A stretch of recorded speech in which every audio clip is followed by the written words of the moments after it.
Hello, this is Sean Taylor for Blues in Britain as part of the How Musicians Work series, in which I get to talk with fantastic artists about the music that they create, which enriches the world.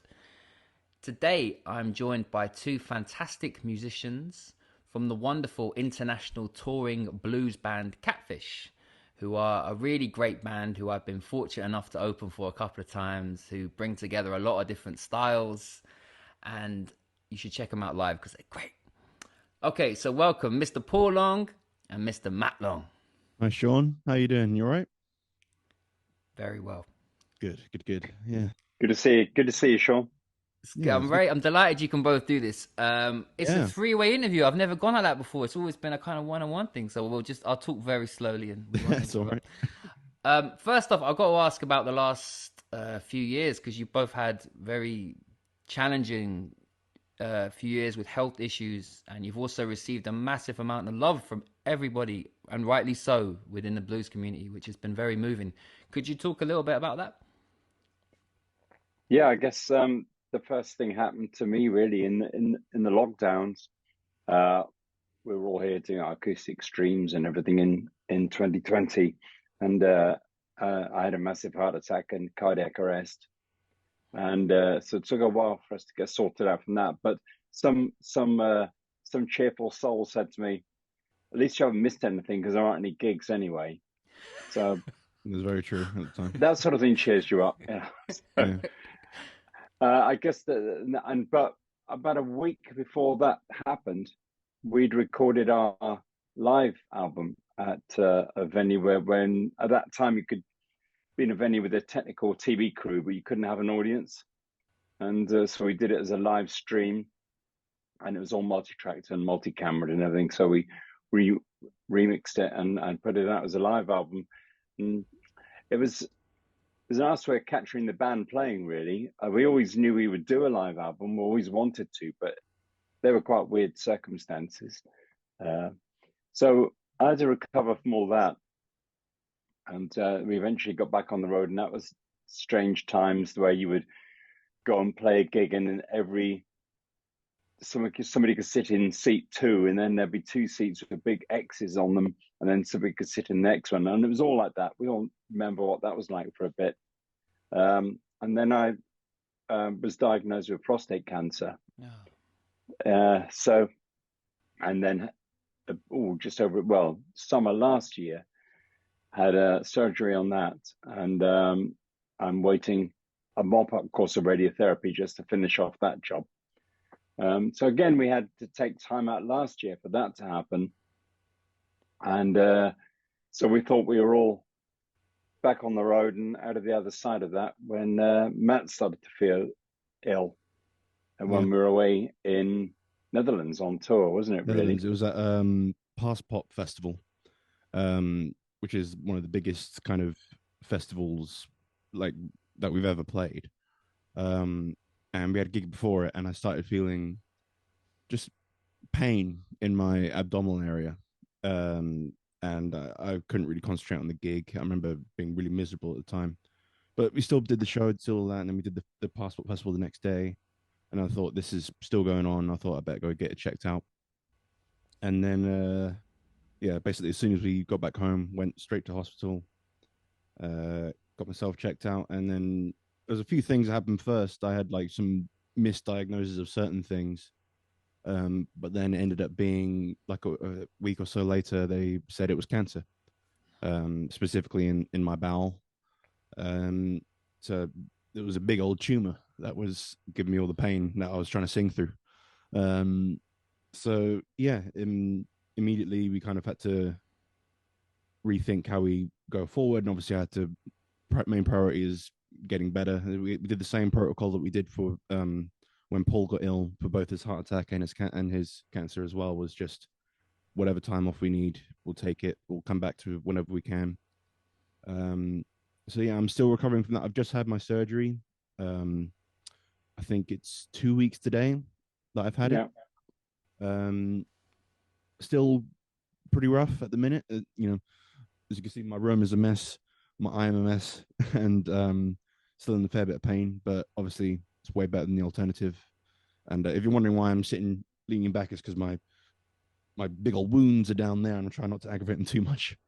But yeah, it's kind of been a hell of a ride this past 7 months. But my mentality is it's just one of those things, and you just got to get on with it. And the alternative is to kind of do nothing, and then you will be doing nothing for a long time. Or you can get it sorted. And it was never a doubt in my mind that we'd be able to get over this kind of stuff. Just kind of keep a positive mental attitude the whole way through, and surround yourself with loved ones. And just take it easy. Don't beat yourself up over how long it takes to get better. That's what I'm trying to really hammer into my head, because I keep thinking I should be better by now. But I'm trying to be nice to myself and be like, this is the biggest thing your body has ever gone through. So it's going to take a long time. So we're still a ways off yet, I think. We have some stuff booked in gig wise in like mid to late November, and even then we're the last week in November. Yeah, and even then we're like, we'll see. We'll keep them booked in for now, but obviously, if anything kind of happens, we'll have to kind of change it about. But we're going to go forward as if I'm going to be up for doing them, and then if not, that'll have to be the way it is. But yeah, it's certainly been a hell of a few years. And Paul missed out a part where he cut his head open by banging his head on the piano, of all things. Yeah, he tripped over. Watch out for them piano players. Yeah, exactly. Yeah, he's got like two perfectly straight lines. Wounded by my own piano. Yeah, exactly. The thing's been around for 101 years, and you still hit it. But yeah, he like tripped over a doorstop or something like that, and yeah, he just banged his head straight in there. Had a massive concussion, so we had to take some time out for that. So heart attack, major concussion, and 2 cancers. Doodah. Wow. Yeah. So the new album is a little bit delayed. Yeah, we did actually. We started recording ages ago. Like, I think it was before your diagnosis of cancer, wasn't it, Paul? It was before. Yeah, that. we've got 5 tracks down. Yeah, well, the first unfinished forms, but yeah, the first of those recordings was back then before, and then that got delayed by that, and then pretty much as soon as you got better from that, I got my thing, so it's all been very delayed. Yeah. But we managed to record a few things, and we're still in the process of writing the rest of it and things like that. So things are happening, even if they are slowly but surely. But again, like I said, whatever time it takes is all right by me. You just gotta, there's no alternative really. Well, and luckily everyone's been so understanding about it as well. I thank you for both talking about that. It must be a hard thing to have to talk about, but it's also, as I said already, the love that you've received online has been really beautiful. It shows how popular you both are within the blues community. Yeah, and we really do appreciate every single one of them. And I'm not the best at social media or messaging in general, things like that. But I have gone through and looked at as many comments as I could, even though I can't physically reply to every single one of them. It's been really nice just seeing everyone's outpouring of love, not just for me, but also for my family and my fiance, and everyone. Because obviously, I always say it's not just the person diagnosed who goes through it. I say it's everyone around you. I know it from both sides, because obviously when Dad got diagnosed, I had to deal with that in our own way. We all kind of suffered in that area, and so I know for a fact how everyone else is feeling around me from the outside perspective. So it's a tricky thing to be doing for both sides, and I really appreciate everyone's outpouring of love, not just towards myself and Paul, but also just for my family in general. We really, really do appreciate it. That's beautiful to hear, man. Right. Well, we talked about the thing that with the sad thing, but the thing that you both made sound incredibly, I don't know, positive. The way you both talk about it. It's very impressive to hear. I want these things to kind of not really be a secret. I want people to be talking about this kind of stuff and have more awareness of it, because I know someone who had this exact same thing, but because he was young like me, ish, and because he was young, the doctors kind of dismissed the whole cancer thing because he was so young. It's like, no, it can't be that. And then, unfortunately, a few months later on, he died, just because there wasn't as much, thought into it at that time. So I really want to just get this out there. It's not a secret, it's something to be talked about, and it's again, like I said, it's just one of those things, really. And one and two people go through it, so it's important to know how to deal with it. And we've got a lot of our friends who are in similar situations at the minute as well, and they're kind of dealing with it in their own way. So I think it's just really important, like I said, to talk about it. And like I said, surround yourself with loved ones and just try and keep as positive a mindset as possible. Obviously, I know it's a terrible situation, but you know, honestly, the main thing that's got me through this has been the mental attitude towards it. Yeah, I think that's very important too. And it's also worth saying that both cancers we've had, if caught early, are perfectly treatable. Yeah. So, and there are tests for them as well. Mm-hmm. So, really, any man over the age of 55 should be getting a routine PSA test for prostate cancer. Mm-hmm. And there are tests for bowel cancer as well, which you can do. They normally give them to you when you're 60 plus. For Matt to get it at 28 is extremely rare. Mm-hmm. But if you feel any symptoms or unsure, go and get yourself checked out. Yeah, absolutely. The alternative to an embarrassing examination is much worse. Yeah. If you leave it. All the stuff that we've gone through, however horrible it is, like being cut open, having stuff stuck up you, and all that kind of thing. It's obviously nothing comparable to the alternative. So whatever needs to be done, and just, like I said, get on with it and just do it. Well, I thank you both for talking about something which is difficult to talk about. I really appreciate that. I really appreciate that. Let's talk about fun stuff. Yeah, I'm gonna throw a date. I'm gonna throw a date. Exactly. I'm gonna throw a date at you both. Yes. 8th of August, 2014. King's Arms in Billinghurst. The first Catfish gig. First ever gig. Yeah. Can you talk about that? It feels like forever ago now, which I guess it almost is. Yeah, it was. Well, before all that happened, I should probably tell you about how Catfish kind of came about. So I was studying at college. I was at ACM, Academy for Contemporary Music, and I was in several bands at the time. We were gigging around. It was a lot of fun. I had like a rock band, I had a blues band, I had a whole bunch of other stuff going on. And then all of a sudden, almost at the same time, everything kind of fell apart. People moved away, or the bands just didn't quite get on. The whole musical differences thing, all that kind of stuff. Yeah. That old excuse. So yeah, I was kind of left without a band for a while during, I believe it was like the summer holiday of, like I said, 2014. So I just kind of didn't have anything to do for the summer, like gig-wise or anything like that. And so I went to Paul and I said, do you want to just start up like a jam band, kind of like just a blues band, playing some pubs, make some money, have some fun. Doesn't have to be anything particularly too like, high key, anything like that. And was like, sure. So we found a couple of guys from one of our jam nights that we went to, a guy called Kevin Yates and on drums, and then a guy called Dusty Bones on bass. And that was when we started out. And yeah, we just kind of got together, practiced a bunch of covers. We didn't even practice half the set because it was just kind of blues standards, really, kind of jammed it out on the gig. I think we had one, maybe two rehearsals, and then we said, we'll play so and so. Well, we don't need to rehearse that one. We all know that, don't we? Blues and G, all that kind of thing. It's all that kind of good stuff, and it was fun. And our local town next over, Billingshurst, and went up to the pub and said, do you want a band? We've got a gig, and it was like, sure. Can't pay you much. We'll pay you 150 quid, and I was like, sure, that'll be fine for a first gig. And I was like, yeah.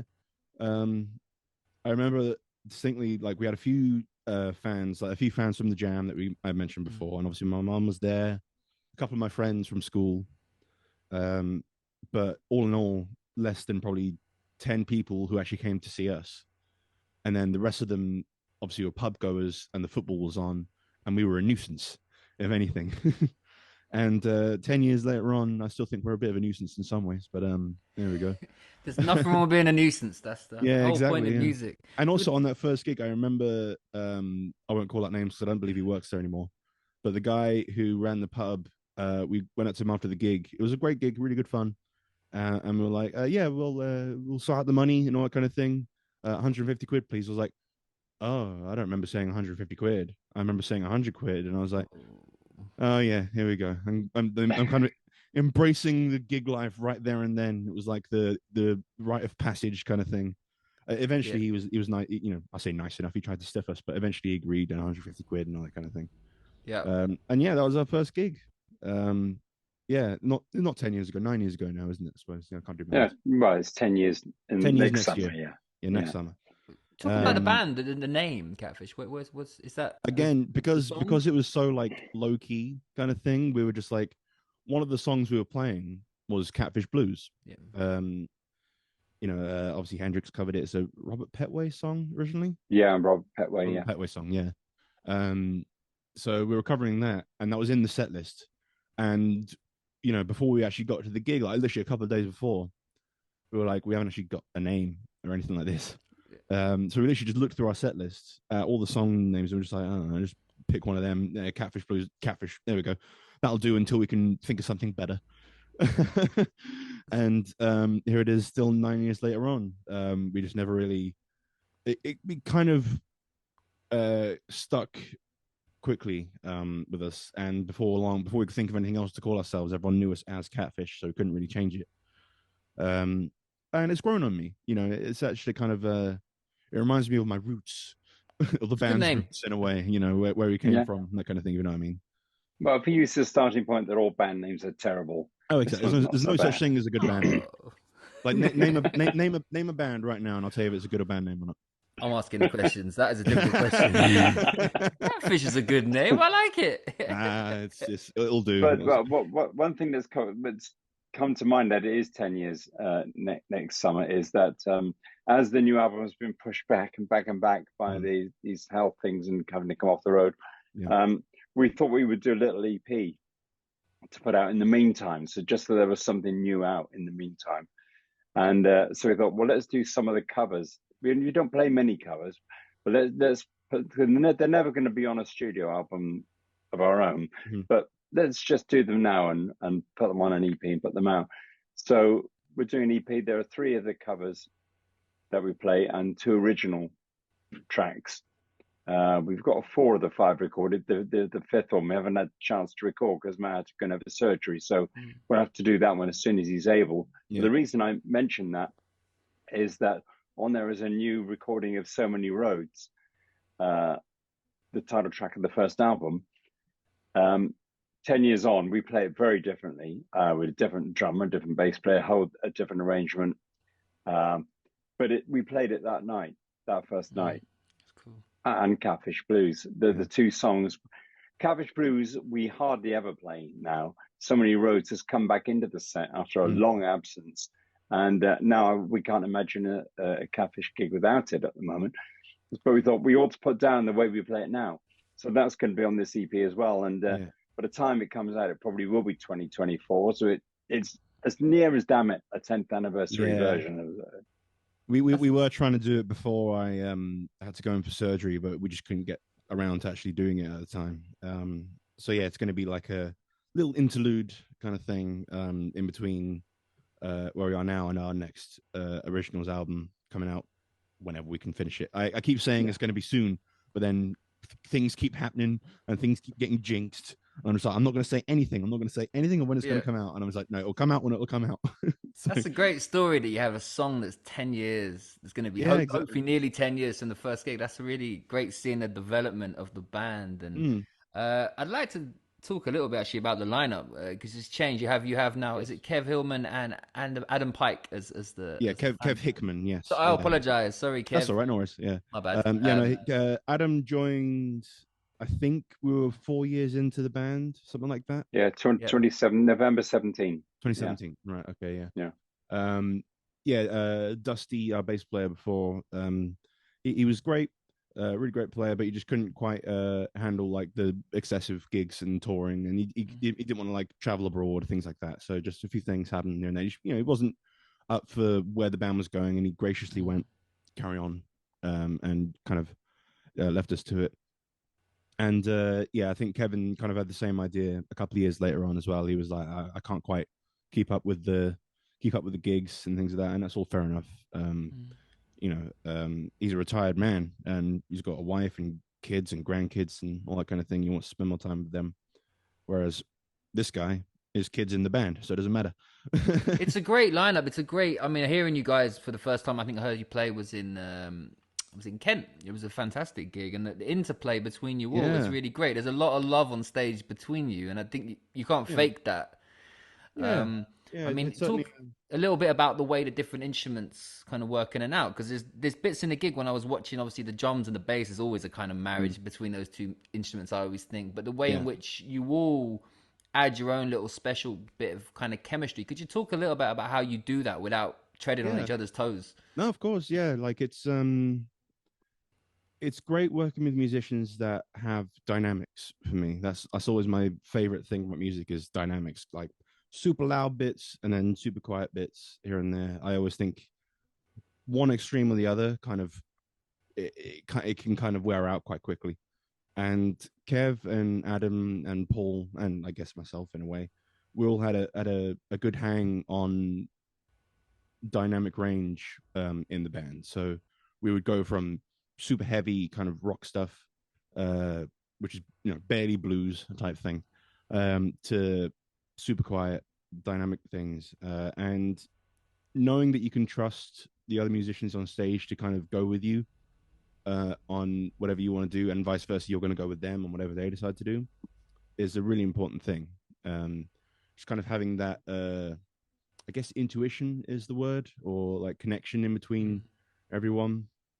And Adam and I have been friends since college, so we know each other very well. And we played in a lot of bands together, so we know how we work.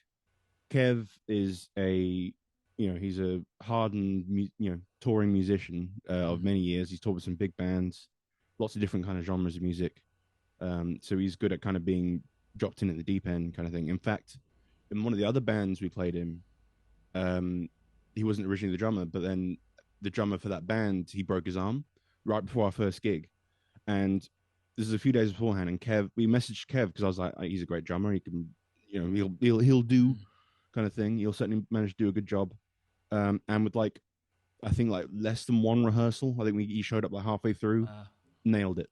Absolutely nailed everything the whole way through. He's just a consummate professional with that kind of thing. And he's a wiry ball of energy as well. Drummers are And all like that. They're all mad. drummers all like that, but then you see Kevin, and it's like, oh, he's like there with a lot of that kind of stuff. And even personality wise as well, he's just a very like energetic man, and Yeah. just very like he's very much like go go go kind of thing. So sometimes it's you got to kind of like catch up with him in a way, and that can be a lot of fun. But he also knows when to kind of bring it down when it needs to be and that kind of thing. But I think Dad and I had this thing when he joined the band, and also when Adam joined the band. They kind of made us, because they're such like uh, intimately like talented musicians, that they made us try and up our game to try and Yeah. like match their level kind of thing, which I think was really fun. It kind of made us explore areas of the band that we could go, and it kind of ended up obviously going more in a rocky direction, which I enjoyed actually. I think that's kind of more where I wanted to go anyway. So it kind of naturally came together, and yeah, those guys, it's whilst it is most of the times a guitar shred fest on stage, it's really important to have just that core band behind you and have a really solid guys right behind you, but also have them be able to show off their skills as well. Yeah, it's more than just me pulling faces and kind of shredding playing as many notes as I possibly can. It's a lot There's more than that. It's a lot a more than lot that. more than You that. guys Yeah. rock. You guys rock. It's a great sound, and it's Thanks, like man. I was saying about the different things going on. And I Yeah. really, Paul, I love the bits of organ and I guess keyboards is the right expression that come in and out that just gel it all together. And then there's the Mhm. great bass, and you can see Adam and Kev. They got a really great interplay between them. And then Matt, your guitar and voice. It's not just a shred fest. There's songs in there, and there's a real. I know Oh, you're laughing at yourself, which is Yeah, good, but yeah. there's more. There's great. I love the different elements and the different sounds, which keeps it brings an audience in, and Mhm. that's what I I was think, interested in. For Mm. me, yeah, the important thing for me is there has to be a song. It's not just a Yeah. guitar solo or a riff or whatever. There has to be a song, and and our songs are vary quite a bit in style, from the very heavy to the jazzy or whatever the ballad side is. You're not in the audience. I'd like to think you're not being assaulted for an hour and a half by full level rock guitar sort of stuff. It goes up and down, and has a kind of a flow to it. And you're right about the Hammond. I always think I call the Hammond God's glue. Yeah. You have the band, and then you put the Hammond in, and there you are. Now it all sits. Yeah. Because the guitarist has got something to play over and all that sort of thing. The Hammond is the link between the lead guitar and the rhythm section, pulls it all together. Absolutely. That's how I feel about it. Yeah. So that's really great, and that kind of leads me on to my next question. I mean, this is the one thing I've asked. I think this is the 10th or so interview I've done with different musicians, Right. and I've done it because I like chatting with musicians about music. fun. I find it a nice way to spend an afternoon. And Yeah, absolutely. Yeah. but the one question I've asked everyone, every interview's been different, every set of questions has been different. But the one question, sorry, I've asked everyone is, how do you work? How do you create? Is there a process by which you work? Is there like a daily routine? Is there like a set of things you have to do in order to get a song or a feel creative? Like, there's certain artists have to do a certain thing before they can work, or I've just asked you 15 questions there. But within that, it is the same question. How do you work? Because that's what I want to know from everyone. See, my answer is going to be very boring and almost probably therapeutic for me in a way, because means I need to kind of buck up my game. I have actually kind of struggled a lot with like songwriting. I've had a fair amount of writer's block over the years, and I've really struggled to kind of like sit down and write stuff. I've always been one of the guys that has to have the light bulb moment, and I can't like force anything out. It has to just come to me naturally, which of course means sometimes you get a whole stretch of time with nothing going on. So when it does happen, like I say, light bulb moments kind of thing, it can come at any time. Like it could be like 4 a.m. I'm just about to drift off to sleep, kind of thing, and all of a sudden, it comes to me, and I can't go to sleep. Got to pick up a guitar. Got to get like my phone out and kind of write down notes and stuff like that. Recording things. I have to do it then and there. Otherwise, I'll forget it by the morning time. And I even said to a friend of mine that process, and he was like, "Oh, well, if you can't remember it the next morning, then obviously it's not a good enough song." And I was like, yeah, but I got nothing else at the minute. I need to kind of get something out there. So yeah, it comes in waves. Every now and again, I get like a really good night of writing. I write at least one song, maybe even two or three, or at least get an idea for a song, kind of thing, which is kind of cool. And then nothing for a long time, which is really annoying, because I spoke to another. I think it was the same friend even actually. He said to me, he doesn't write anything until he needs a new album out, and then he writes the whole album within like a day, and it's good. Wow. And it's fantastic music, and I'm like, that's really freaking annoying, because I really I think they've been going around for 6 months with those ideas spinning around in their head. Maybe so, but like it was just the general idea of, I was like, oh, I'd love to be able to do that, just sit down and write a song. But yeah, every time I try to do that, I can't really do it. It doesn't come out. But yeah, like in terms of like daily routines, again, there's not much I do really. Again, which is a really boring and annoying answer, and I probably should do more. I think that's kind of where my therapy session is kind of coming in. I should do more. I should kind of practice more, sit down with the guitar a bit more, because I just got it into my head that because I was gigging so much, like constantly when obviously when I was better, that picking up a guitar almost became, it was a work thing. It was a tool to get work done, because that's what I was doing. I was working all the time. I was doing gigs and gigs and gigs and gigs. That when I got home, the last thing I wanted to do was pick up a guitar, because it was just like, I haven't been home for weeks on end, kind of thing. And the last thing I want to do is pick up a guitar, because that's all I've been doing for weeks. So it's kind of annoying that I feel like that. I wish I didn't. And obviously now I've had like extended breaks off, obviously for, unfortunate circumstances, kind of thing. It's kind of got me more into just enjoying the guitar again, just kind of sitting down with it and really exploring it a lot more. And it's kind of made me come out with a lot more ideas for things, even if it's not lyrical things. It's just like ideas for songs that I can put lyrics on later, kind of thing. So it's a very long-winded and kind of boring answer for saying I don't really have a daily routine, and I probably should.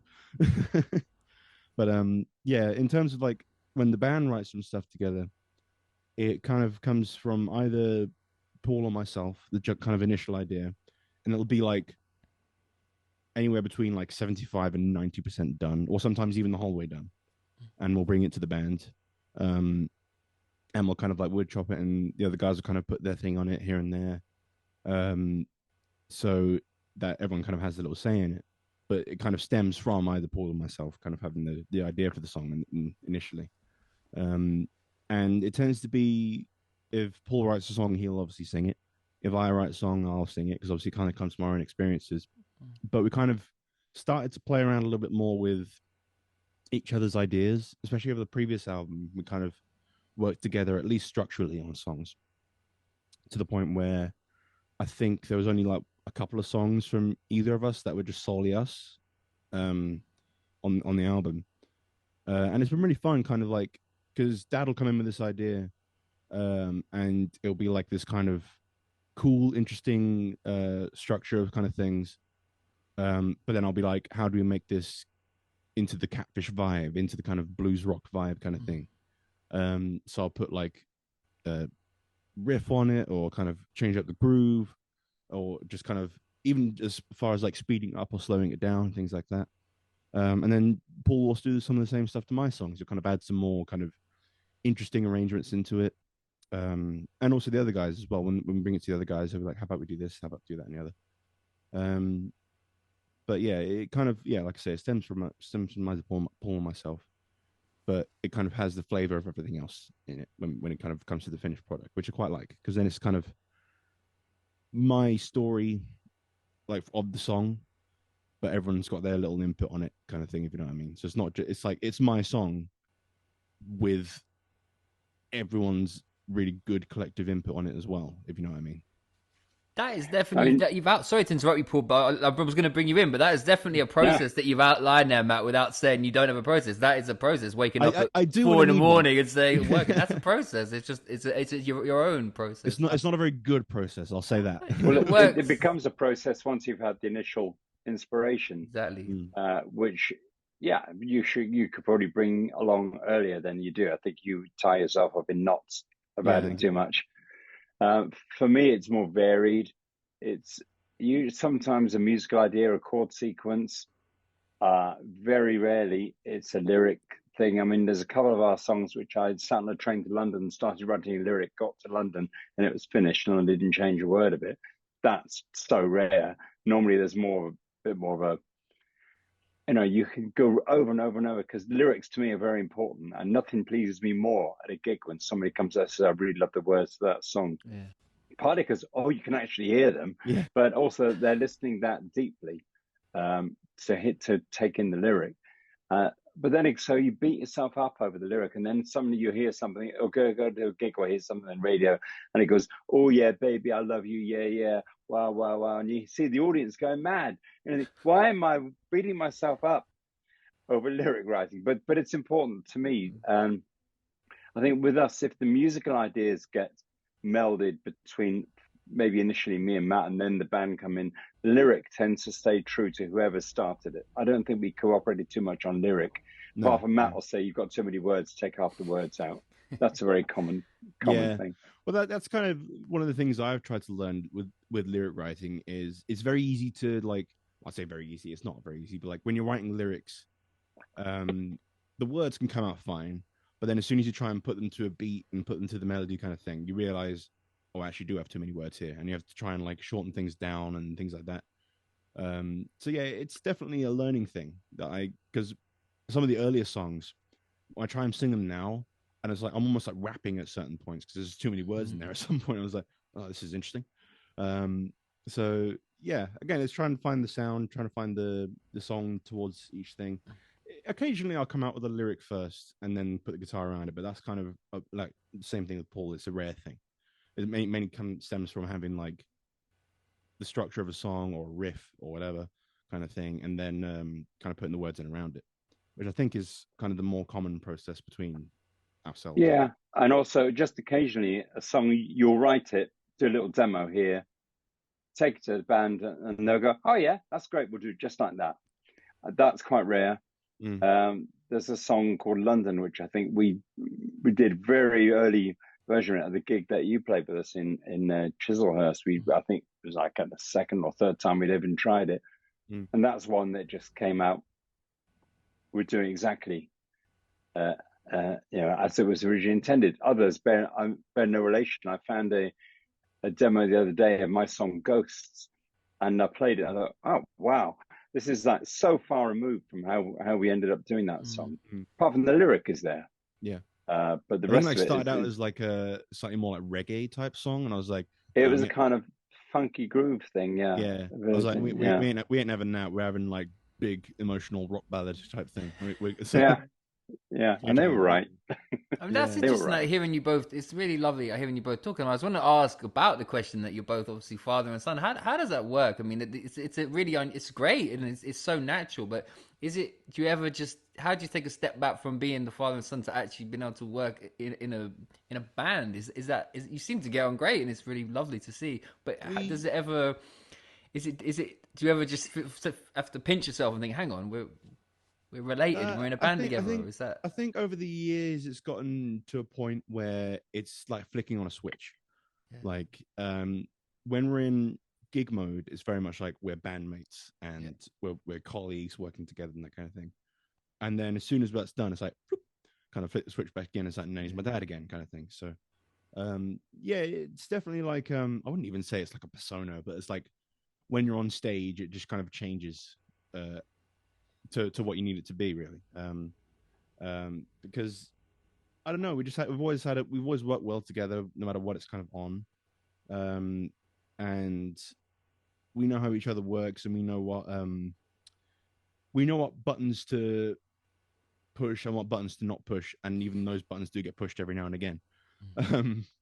It's definitely a cool dynamic because we trust each other obviously more than just friends. We obviously are a family kind of thing, so we know that we've always got each other's best intentions at heart, kind of thing. So I should add as well. I'm sorry to interrupt you, Matt, but I should also talk about your amazing mum and Paul's amazing wife, Fiona, who is a family affair. This band, she is a fantastic manager of the band, and it is it's great to see the kind of the family dynamic between you. I mean it's special. Well, there would be no band without Fiona. Absolutely. Actually. 100%. She drives it forward, and all the aspects that are the non-musical things, particularly all the gig booking, all the hotel booking, festival bookings, all this sort of side of it. It's relentless too, and it's hard work. And of course, having set up tours for us in Europe, she this year had to postpone them all and reschedule them all for next year, so you're having to do it twice. Yeah. So. We would be nowhere without that. Yeah, it's when we had to cancel everything. Like obviously, I know there's no getting around it, but I felt so guilty just because she spent so much work and time on getting those gigs. And there were some really exciting things coming up that we just had to say not that we had to cancel them, but we had to like reschedule them or things like that. So they will come around eventually, or some things unfortunately just didn't work out, so we just had to cancel them. But yeah, she relentlessly puts in work. Even now, when we're not really doing that much at the minute, she's still kind of working on the plan on when we get back and what we're going to do and things like that. And I can see how exhausting it really is, but she's an absolute like machine with it, and she does a fantastic job. She really does. Well, absolutely. I mean, also with that, and it's helped us because we have the recording studio here as well, and that. It's kind of a whole cottage industry based around this house. I guess a lot of it is, but we don't owe anybody a penny, and everything we earn is ours. There's nobody else to factor into it, and whether it will stay like that or not, who knows? But for these last 10 years, it's all been about us really and having control over what we're doing, owning everything we're doing, and that seemed like important. But as the music industry was going upside down and tipping itself off a cliff at times, we remained kind of independent, and it almost seemed like you didn't need too much extra help. You could press CDs for yourself. You could put your tracks on Spotify. You could do those things. I suspect there comes a ceiling where you do need help to broaden from where you are, because it's going to be beyond your capacity to do it. But it's been quite 10 years of doing that. I mean, of course, my day job when I had one was in kind of in the broadcasting music industry as well. So I kind of knew my way around a little bit. But also, I was going to go back to the father and son thing, and that for me, there's echoes of my own younger life when I used to go out and play with my dad. Oh. And I was a guitarist in those days. I went to music college as a guitarist, but I very rarely play the guitar anymore these days. But I would go out and play with my dad. He was a bit of an amateur singer, and we would do cabaret and little halls and wow, now and then old people's homes, day rooms, and that sort of thing. And go out and he was like a Frank Sinatra type singer, so I'd have to learn all these complicated jazz chords and things in those songs, and we'd go out and do that. And one time we did a gig in Basingstoke at a place called Moose Hall. The Moose is like an organization. It's a bit like Freemasons, a bit like the Round Table, called the Moose. It's a charitable organization. We're there in Moose Hall doing a gig, and Matt's playing with his dad. And I suddenly had this big flashback that 50 years previously, I was playing in Moose Hall in Exeter with my dad. Oh. And yeah, that was quite a realization. I think it's fair to say I had a very different relationship with my dad than Matt does with me, I hope. It wasn't the same. It was a different time. Things were different. But it's kind of been a musical family for quite a few generations, one way or the other. Mm-hmm. That's beautiful, man. That's a really lovely image of you both playing with, yeah, really lovely, really lovely. Yeah. So yeah, I have to, we're gonna just sort of close up by asking about what's coming up. We talked about the EP that you're working on, and that's going towards a new album, and hopefully, fingers crossed, getting back on the road. Could you just do us a big little thing before we close up? Yeah, of course. Yeah, obviously at the minute it's all kind of penciled in kind of stuff at the minute. Obviously, seeing how things go. At least with the initial bit, I'm sure by the time next year comes around, it'll be a bit more solid. But yeah, at the minute, we have some gigs booked in, I think, mid-November. We're going to start off slowly again. We're not going to go back into our heavy schedule until at least like spring of next year kind of thing. And I believe our first gig back in the books at the minute is we're doing a gig with Ben Poole at the Stables in Milton Keynes. We're doing like a little double header type thing. Stables at Wavendon. Yeah. Stables at Wavendon, sorry, not Milton Keynes. So that's the first thing back at the minute. Depending on how things go forward with my recovery, we'll let you know if it happens or if it doesn't. I'm sure Ben will carry on either way. But yeah, I want to kind of go forward as if we are going to do it, because obviously you've got to plan for when you come back out again. In terms of album stuff, like we said, we've got the EP coming out. Again, we don't know when, because I've got to finish it off. I've got to get better to do that kind of thing. So I would probably say about at least next year, 2024. Yeah. I think it's probably likely to be that, I would think.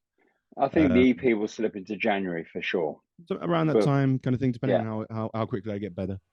And then, touring schedule. I think we've got a tour booked in from, I think, April of next year.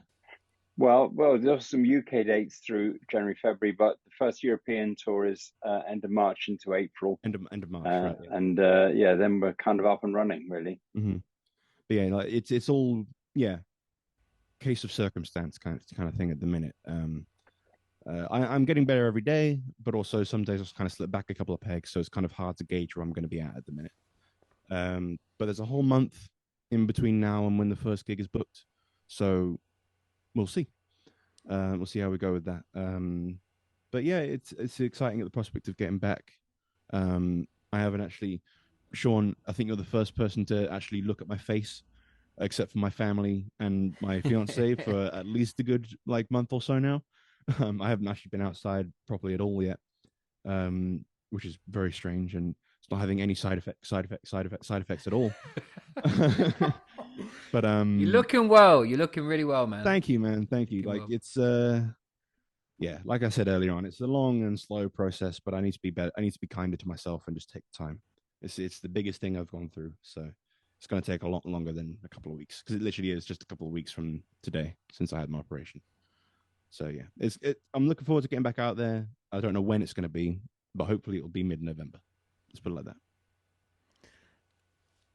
Do you want to add anything to that, Paul? No, I think that's right. With the EP, it's 5 tracks. We've got 4 of them recorded. Two of them finished. The fifth one is a brand new song, as yet unrehearsed. So that's going to be the one that we need to get on with, and we will do the remaining bits of the songs as and when Matt is fit to do them. The next album, 5 songs recorded in some shape or another, and maybe another 5 to come.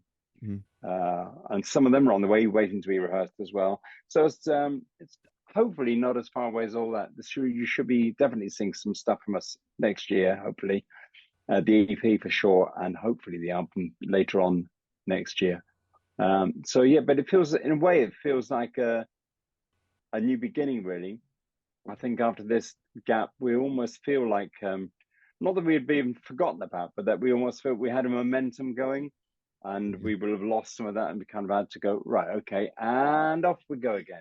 In that same vein, what you just said gave me a huge flashback to when you were recovering from your surgery, and we said this is like 2023, about the same time last year, and we were like, yeah, we've got the new album, yeah, it's definitely going to come out next year. And I was like, here we are at the end of the year. It's like, it's definitely going to come out next year. So again, I'm not jinxing anything. It's like, nothing else can go wrong. Oh, don't say that. Touch wood. Touch wood. I'm touchable too.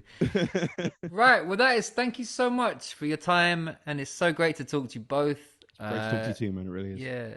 Really thank you, Sean. Good to see you. Yeah. So thank you so much, Matt Long, Paul Long. All the best, guys. Thank you so much. Thank you, Sean. Thank you. Appreciate it.